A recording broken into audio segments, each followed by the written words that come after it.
Chair's a little narrow.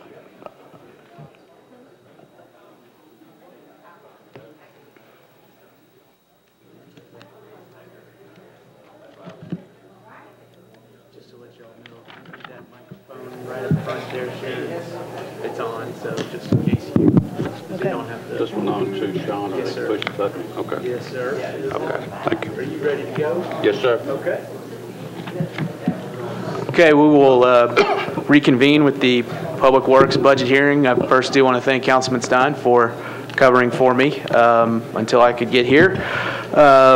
We're joined by Mr. Randy Lovett. Randy, if you would, please introduce anyone that you've brought with you for your presentation, and then begin your budget presentation to the committee. Okay. Thank you very much, Mr. Chairman. I have with me today, to my right, Sharon Wallstrom, who's our Finance Director, if you will, and handles our budget within the Department of Public Works. I also have several staff people I'd like to recognize that are in the audience today.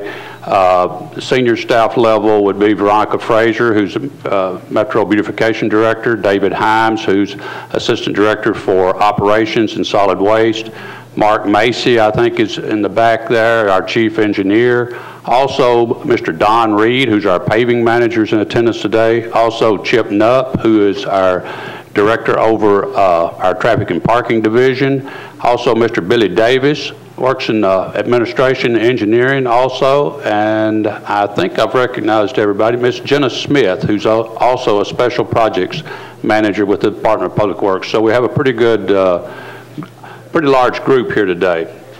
I would like to open my remarks by saying in my brief tenure, and it's been very brief, as the interim director, I've learned a whole lot about the Department of Public Works in the last 2 months. And I've really been very impressed with the staff, the way the employees take on challenges, the way they work, the work ethic, and just the ingenuity, if you will, to make things happen. And I know the council interacts with our department a lot, and I'm very appreciative of your support. I would mention that the Department of Public Works has approximately 350 employees involved in numerous activities, and I'd like to just touch on a few, and I will be very brief. One of the big areas that the Department of Public Works covers is obviously solid waste collection and disposal. In this past year, we've collected 111,000 tons of residential waste from approximately 125,000 homes in the USD. Brush collection, our crews have collected 23,000 tons of brush throughout the county. Our recycling program, approximately 17,000 tons. This comes from our 3 convenience centers and 13 drop-off sites. The Metro Beautification Division, which is aligned somewhat in the solid waste business also, if you will, for a lot of the activities they perform, 400 recycling education programs this past year, reaching 24,000 students and adults.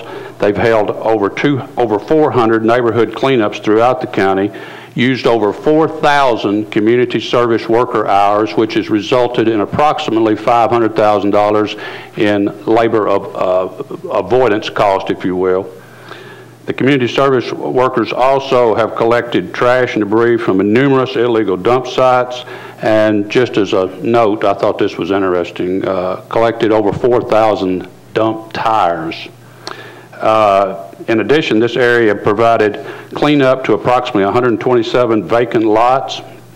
And as most of you would be aware, a beautification program like this size, is extremely dependent upon volunteers. I mean, that's a huge component. It's very hard to be successful without the volunteers.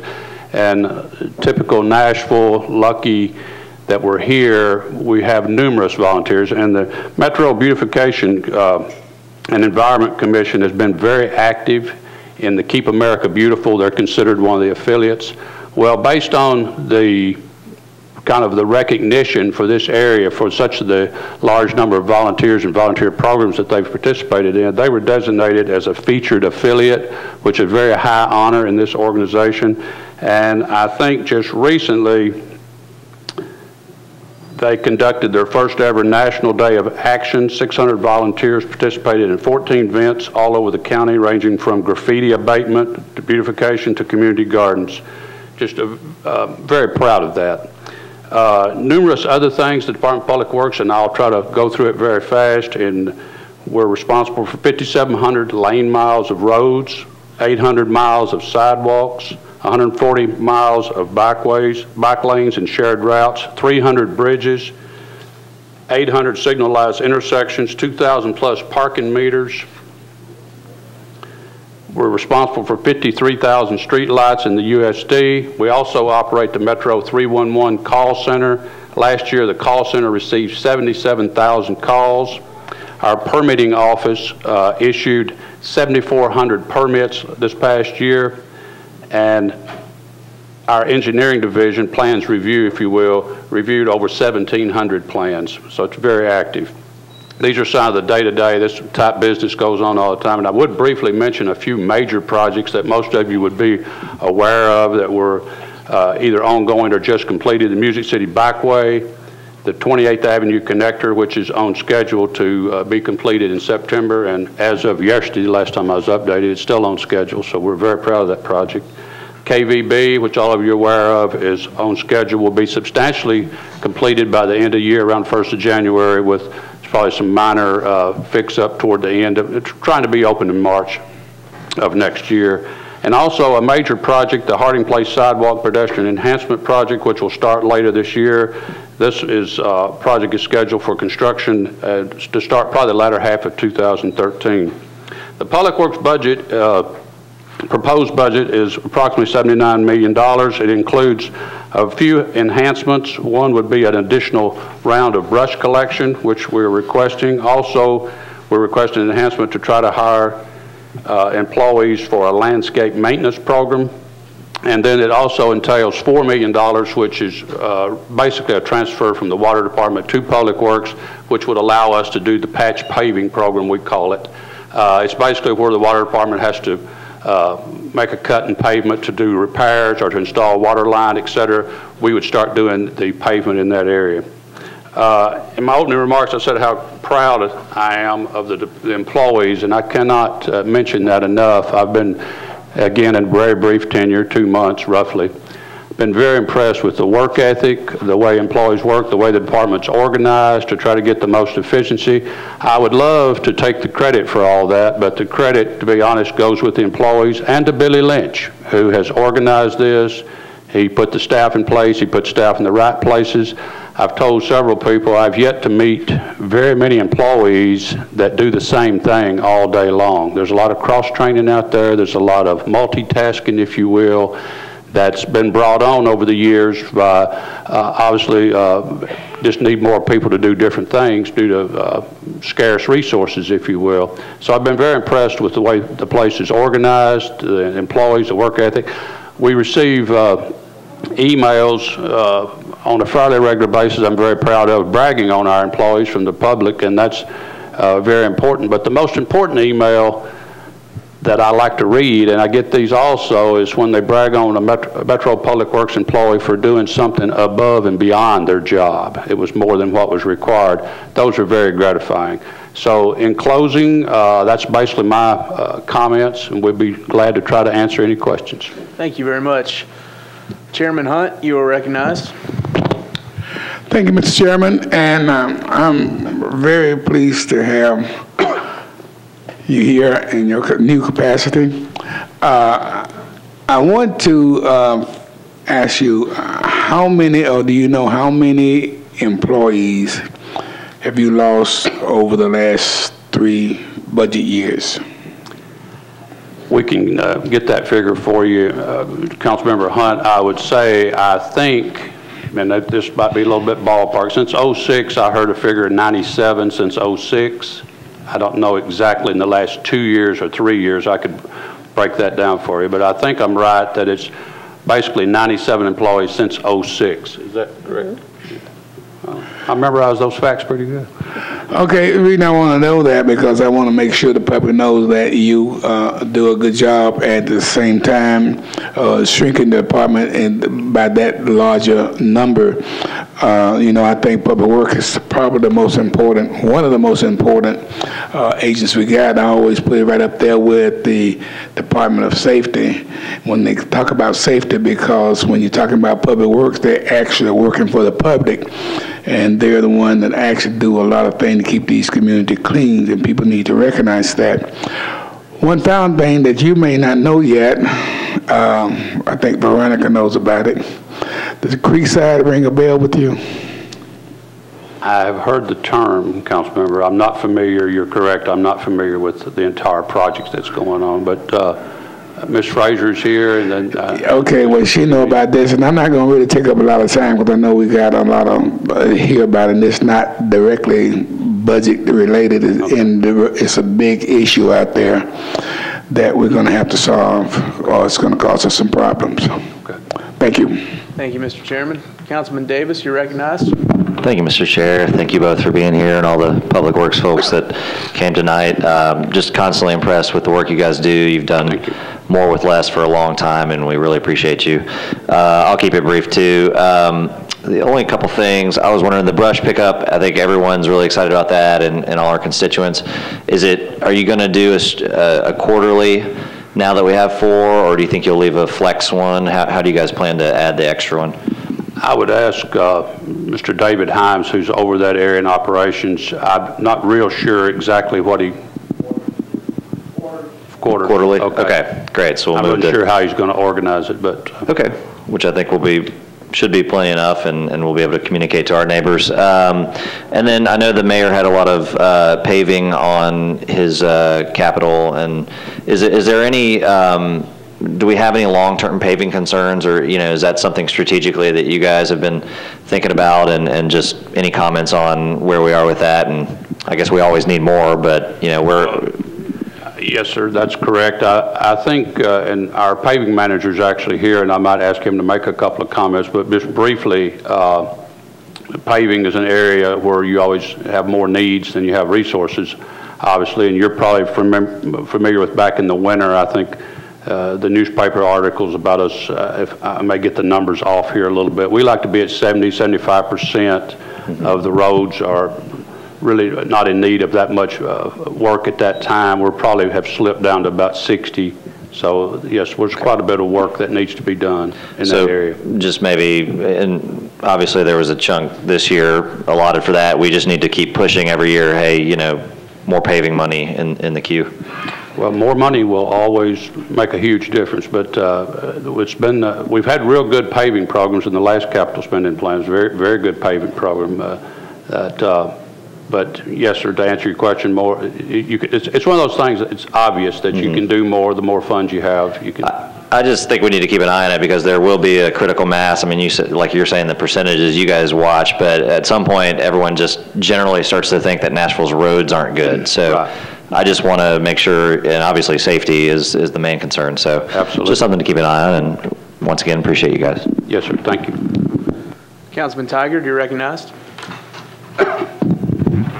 Thank you, Mr. Chair. Randy, welcome, and thanks for being here. A couple quick questions. Yes. Does this budget include funds for community cleanup days where there will not be any issues about the number of roll-off bins or other resources allocated for a particular cleanup day? There is some funding in here for some cleanups, but it's never as much as we have people request. So we'll just do the best we can and work with our vendors and see if we can't have as many roll-offs to those locations as possible. Because Councilor Weiner can address this as chair of the Bellevue Exchange Club and handles a lot of Bellevue, West Nashville, which I'm mostly familiar with, but we either need to do fewer and do the ones we do right or not do them at all. Type of thing. So, it's very difficult when you publicize that you're picking up this amount of waste or these bins and you're only allocated 1 or 2 and they fill up in the first hour, and the next thing you know, you've got a school parking lot filled of waste that, tell these communities, tell these district council members who are organizing these that, based on our schedule, this is what we can expect and how many we can sponsor, and we need to share the resources and do it right if we're going to do it.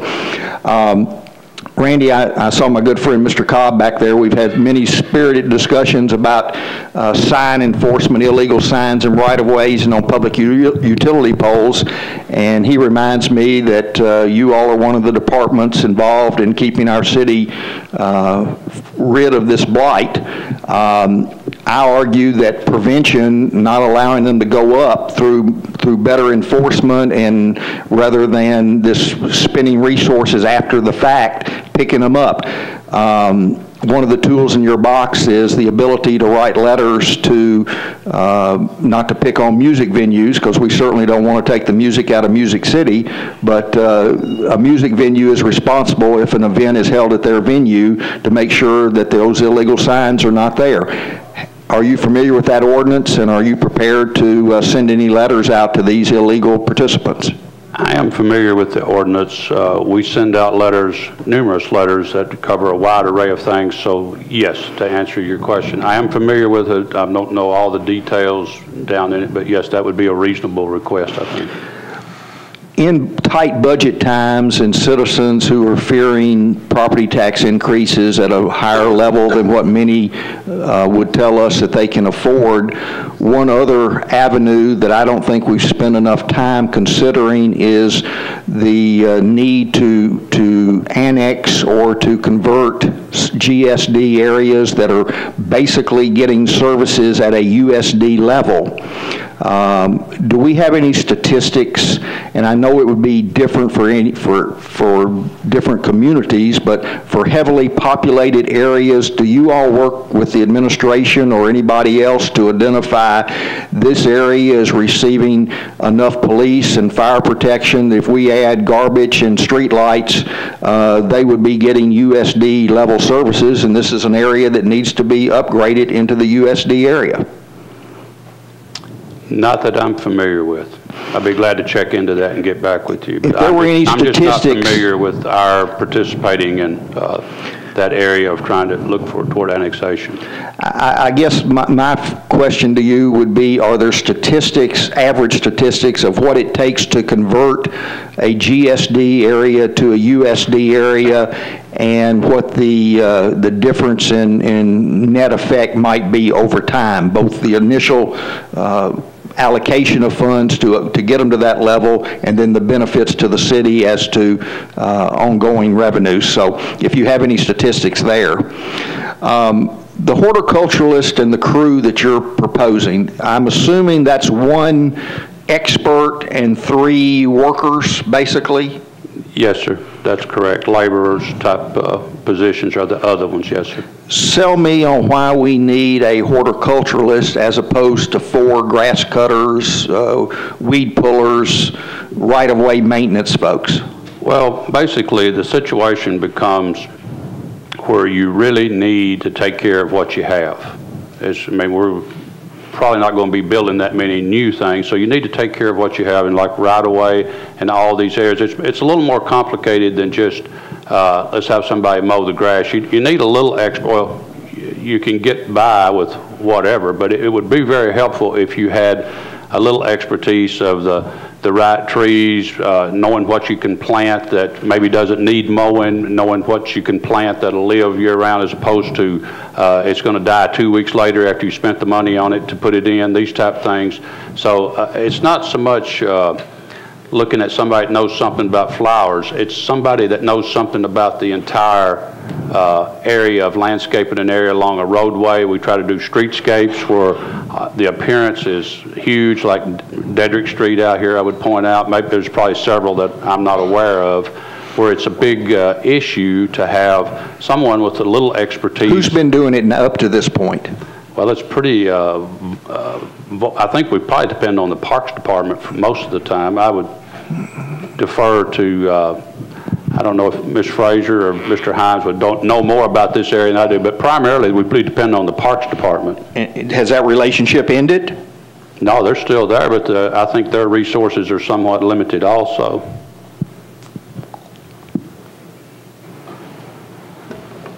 Councilman, a lot of the landscaped areas, downtown parks does maintain for us.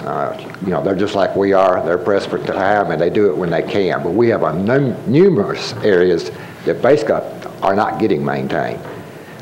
We like the Nolensville Road corridor, Main Street corridor. Those are projects that were put in several years ago by MDHA, and the maintenance never has been addressed. So we're just trying to take care of what we have. At the time those projects went in, what discussions occurred about maintenance and responsibilities, or was that something that we were lacking in our planning process and just assumed it would fall in place? Well, number one, they were not public works projects, and they were done with federal funding, and we were just informed we would have to maintain them. So in that case, MDHA, did they have professional expertise that planted the right items that Randy just described, the right grasses, the right trees, the right flowers, and then it was just fell in your lap to maintain after that point? Yes, sir, absolutely. And just because you plant the right items does not mean they're going to survive. They have to be taken care of, they have to be properly watered, and we have been unable to do those functions. Okay. I'm getting closer. I'm still not quite there yet, but you know, that's part of the problem with the whole planning cycle, that we do a good job on the front end, but then it's the follow through and fingers point each way. Final question. Are you a licensed engineer? No, sir. Obviously, this body and the citizens ultimately may be given the opportunity to decide whether a licensed engineer as our Director of Public Works is a necessity. Do you have a personal thought on that while you have the microphone? Not really. I mean, I don't know what I would say to that. I'm, as you know, I'm acting director. But there's probably good arguments on both sides of the fence. But as long as you have a strong engineering staff, Mr. Macy and the other engineers available to do those engineering things, has the position of Public Works Director evolved over the years into more of a management, budgeting, efficiencies, team leader type of thing, as opposed to sitting down and saying, you know, the design of this sidewalk needs to be done a different way, or this structure or this bridge is slated for this. I mean, that's my assumption of what's happening, and why our most effective public works directors in the past have been good managers and not been engineers.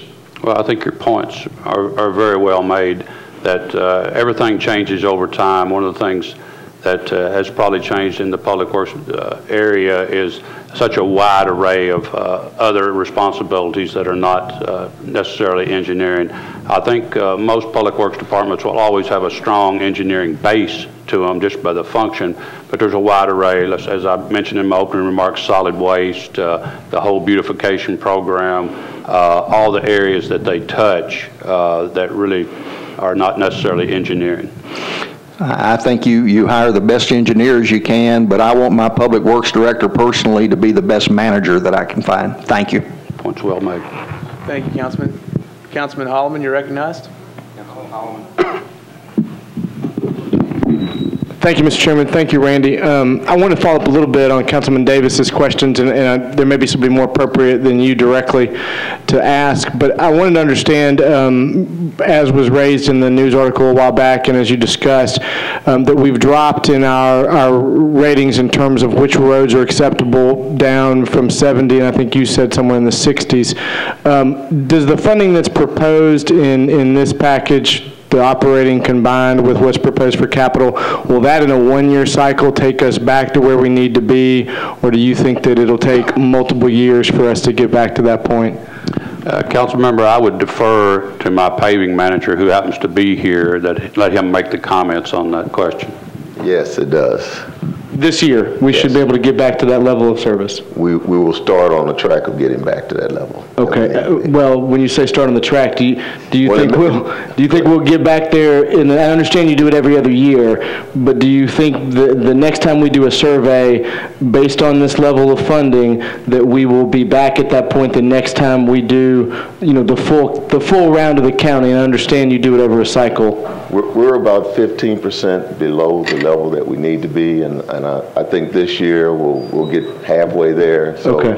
I'm going to say give us about a two-year period, and we should be back where we need to be. Okay, and can you just talk a little bit, because I think it's important really for the council, but also for our constituents to understand that it's not just a dollar-for-dollar relationship. In other words, if we don't spend money on actually, taking care of our roads, it's more expensive to go back and maintain them. Can you just explain that a little bit, how that works and why it's cheaper to maintain what we have than to let it go and then catch back up because of the process and how we take care of our roads? Yes, sir. Nashville received an award, I think in 2007 or 8 for its pavement preservation program. And we're probably one of the leaders in a city of our size of preservation programs like crack sealing, where we seal the construction joint. You've seen us try many fog seal products. We've tried more and done more in terms of sealing the road, keeping it, increasing the life cycle cost. We do infrared repair, where we've got roads that if you go out and fix delaminated spots or potholes, you don't have to pave the entire road. So when you let your roads get beyond that point of failure, then you get to a point of reconstruction instead of pavement preservation. So that's why pavement preservation no longer is an option. Yes, that's what we're saying. So that's why we have our goal is to keep 70% of the roads in Davidson County in good or fair condition. If we can do that, then we can do cheaper treatments like pavement preservation. When we fall below those levels, then you get into reconstruction. And when I say reconstruction is when you see more base failures in your roadway, when you see cracking and you got dirt plumbing, now we have to dig out the entire base of the road and build the entire road back up. That's what we want to stay away from. So it's important that we approach it now instead of waiting. Do you have a cost, and you may not, I wouldn't expect you to, but I'm just curious if you do. Do you have a cost as to what it costs per linear foot to do the pavement preservation program as opposed to going back and milling it? And I understand there may be some variables, but just some sort of rough estimate as the cost differential? You're talking about $65,000 to $70,000 a lane mile to pave a road. Okay. Versus $6,000 to $10,000 a lane mile for pavement preservation. 10 times more to go back and fix it if we haven't maintained it. And the objective is to increase the life cycle of your roadway. Right. Or, we're trying to get 15 to 18 years out of our roads, and if we can do that, then we're reaching our goal. But if you don't do that, then that's when it costs you more money to maintain. Okay, thank you. You're welcome. Thank you, that's all I have. Thank you, Councilman. Let's see. Council Lady Johnson, you're recognized. Thank you, Chair McGuire, and thank you, Director Lovett and Director Lynch here in the audience. And Mr. Reed, I really also appreciate the fact that you and your staff took the time out to show the new computer program that's utilized to look at all of the roads, the individual roads in the city. I think that this department is very well managed with the resources that you have, and if there's any way we can increase the money to Public Works, we're all in this council looking to do that, because this is one area in one department that is utilized heavily by many of us. I did want to share something just as kind of a point of personal privilege here. Two of my constituents wanted me to read to you, and I promised them that I would do this, a comment on the recent brush rotation, and I want them to know also that the budget entails an additional brush rotation. Am I correct? Yes, ma'am. and that will be more frequently. But Julia Denzel Simpson and Gina York Hampton of Nashboro Village, both in Nashboro Woods, actually, neighborhood, shared that this morning I watched the driver of the brush pickup truck remove the mountain of tree limbs from outside our drive, and I must tell everyone how brilliant and meticulous he was. So I would like to publicly say a big thank you to him for a job well done. I also sent to Director Lynch a couple of more emails from various constituents within that area that said the same similar thing. So why I'm bringing that up is to give you a testament to how important this is to our constituents. And one of the things that they wanted me to ask was, like recently after we had the brush pickup, we had a real heavy storm, and a lot of limbs came down in just a few areas of the district. With this increase in rotation, is there still going to be an opportunity for us to maybe have a special pickup by one of the brush operator trucks should something like that occur out of the norm, or are all of the brush truck operators tied up basically with the schedule? I would ask Mr. Himes to respond to that. With the proposed funding, we will have some capability for emergency cleanup. It's going to depend on the size of the storm. Okay. Okay? Thank you. And also, just to piggyback a little bit about, behind Councilman Tigert and Council Lady Weiner about the roll-off bins for cleanups. I can't urge enough to look at how you can shift resources where we can at least have a couple of roll-off bins where they can be taken away and a new one brought back when we have a big district-wide cleanup, because I don't want constituents feeling as though, well, we're saying we're doing this big cleanup, but it causes another issue as to where we have it. So I just would appreciate you all looking at that. You're very efficient and you do a great job managing your resources. So I have all the confidence that under your leadership that you'll find a way to make it work. Thank you for all of your hard work in the department. Thank you, Councilmember. Council Lady Dowell, you're recognized. Thank you. I want to also say that I really appreciate the work that you do in Public Works. And as Council Lady Johnson alluded to, you're probably the most important aside of safety to all of our council people, because we always get information and comments about public work and services. One thing I want to point out that was asked by some constituents in my district as we look at this budget proposal is, and I've asked this once before, have we considered charging a fee for brush pickup to generate revenue? From my understanding, brush pickup was not part of the original agreement with waste collection and so forth, and that was added on. But is there any opportunity to charge a small fee to have brush pickup instead of including it in the budget and increasing it? And I do know that some other cities have tried and done it successfully, charged for brush pickup. So is that something that's been considered, to look at a way to generate another revenue stream to cover the cost of these added services? I'm not aware of any discussion along those lines on the brush pickup, Council Member, but your point's well made. Councilman Bednae, you're recognized. Yeah, thank you. Like everybody, I enjoy working with your staff. Very responsive. I appreciate the work you guys do.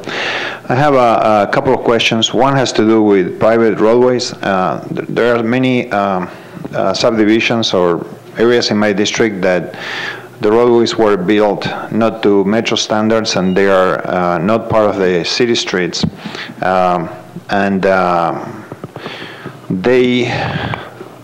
I know we are not, as a city, in the business of getting into private property and doing improvements, but I wonder if there is something we can do in terms of leveraging our purchasing power to share the savings with these private owners and help them be able to bring their roadways to our standards so they can be taken over by the city. So I was just wondering, I know you guys do some of that, but I wonder if we could do something more aggressive.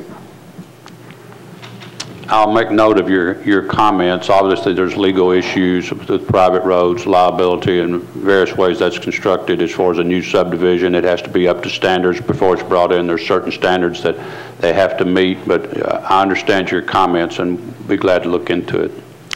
Thanks. The other question has to do with Metro Schools. When the Metro Schools were here the other day, I made a comment about, I think I made a comment. Maybe I dreamt.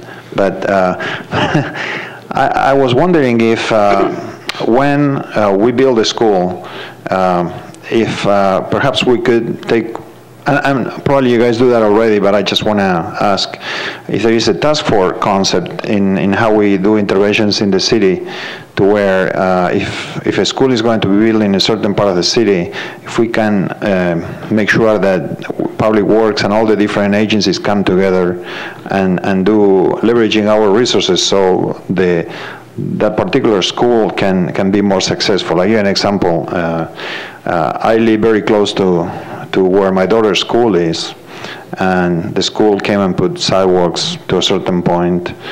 But then my daughter has to ride the bus because there is no way for her to walk from my house to the school, which is a waste of money for Metro Schools because she likes to walk. I mean, she would love to be able to walk to school. So I guess I'm wondering what will it take for us to take that holistic approach and building the city to where we, you know, every time we do an intervention in a part of the city, we all come together and target our resources that way. And perhaps it's not a question for today, but your comments are well made. In my brief time, I'm not that familiar with several things you mentioned. I do know about the plans review, a little bit about going to multi-departments, where multi-departments look at things. I know there's some initiatives, if you will, underway right now to draw that even closer, where you have a multi-department approach to developments and this type of thing, where some of the things you're talking about would be considered. I've only touched kind of on the edge of the water here because I'm just not that familiar with the whole thing. Well, like I say, you know, I'm sure you'll enjoy your job because you work with some great people over there, so thank you. Thank you for your comments. Councilman Harrison, you're recognized. Thank you, Mr. Chairman, and thank you, Mr. Acting Director, for being here today. We appreciate so very much all the work that Public Works, you know, does for us. However, I'm just hoping also, and this is more of a comment than anything else, because we do get a lot of requests. I know I do in my district. There are roads where we have trash and debris that accumulate quite often, and it's picked up, and then maybe a week later you got the same thing there again, and so we have to call again. And I'm just hoping that the budget might include some provisions for more routine type service to keep that clean, particularly in the Bardo area around West Hamilton. That area, the curbs have broken glass in it, and old beer cans and things where people just drive by and throw them out. So if we could, put more emphasis on that, I'd appreciate it. Another thing that I was concerned about too, and I don't know if this would be your area or not, but we have a lot of somewhat undedicated type alleys, and I don't know whose responsibility that is all the time, but I know that certain people take advantage of that, and they throw trash in those areas, and then there's nobody to pick it up, and I was wondering whether or not that might be something that you guys could put a little emphasis on too as well. We do perform some alley cleanups that I'm aware of. I don't know the exact full details. Sorry, go ahead. Sorry. These are undedicated type alleys. These are not the regular. I see what you're saying. I'd have to check into that. I'm not sure about the undedicated. But your point's well made, Councilmember, about for lack of a better word, illegal dump sites. That's really not what you're talking about, but we're talking about litter, people throwing things out. There's a huge expense to that because somebody's got to pick it up. And we have several programs, and as I mentioned in my earlier remarks, I'm just so well pleased with what Metro Beautification is doing in that area because they do so much of it with volunteers, and we use a lot of community service workers, obviously because it's to save money on labor, this type of thing. And they perform quite a bit of service, but there is a lot of work out there to be done on a regular basis. Councilman Claiborne, you're recognized. Thank you. I'd just like to echo the appreciation that I have for all the Public Works employees. They're very receptive to requests. Particularly like to name Ms. McCoy Jones. She's very efficient in what she does as our primary liaison when we have requests to make. And but everybody that you have in your department is they're super people and they do a great job. I'd just like to make one comment to basically support your response to Councilman Tigert as his question about the horticulturist. When I was first elected in 2007, I started a beautification effort in District 15 called the Donaldson Gateway Project. And we've been very successful with that. It's a volunteer effort. But we could not have maintained the degree of success that we have with the plant material that we have in the ground if I were not fortunate enough to have a horticulturist who lives in the district as a part of that. I have the owner of a major landscaping company who participates with us, and also the owner of a garden center. And not only do they give us valuable information when it comes time to plant or to replant, when to fertilize, when to mulch, that kind of thing, but just this past season now, because of the way that the weather cycle came, we've had some problems with trees leafing out properly, and with some roses that are developing a unique disease that's just coming on. And if we didn't have the expertise of these people, all of that money that we have spent would basically go to waste. And so when I look around and I see the public areas that we have, that Public Works has been given a responsibility to care for, and I look at the amount that's here for this horticulture team, I think that's money that's a good investment and will pay tremendous dividends over the long term, and when it comes to what they will be able to do to protect what we have in the ground and not have to go to the expense to replace it or to just have a landscape place now that's bare with some sticks that are protruding up. So just wanted to make that comment. Thank you, Council Member. You made the point much better than I did. That's what I was trying to say, but you did a better job than I did. Councilman Tigert, you're recognized. Yeah, I assume we're nearing the end of speakers. I just wanted to know if there was any quantifiable data of employee morale uptick since you've taken over. It's been very noticeable since Mr. Lynch left. I didn't know anybody was aware of that, though. Thank you. Oh, I'm sorry. He's back there. I'll take that back. Well, thank you both very much for being here, and thank everyone at Public Works for being here as well. We certainly do appreciate all that you do for our city. You are the face of Metro. That concludes your hearing. Thank you so much. Thank you, Mr. Chairman.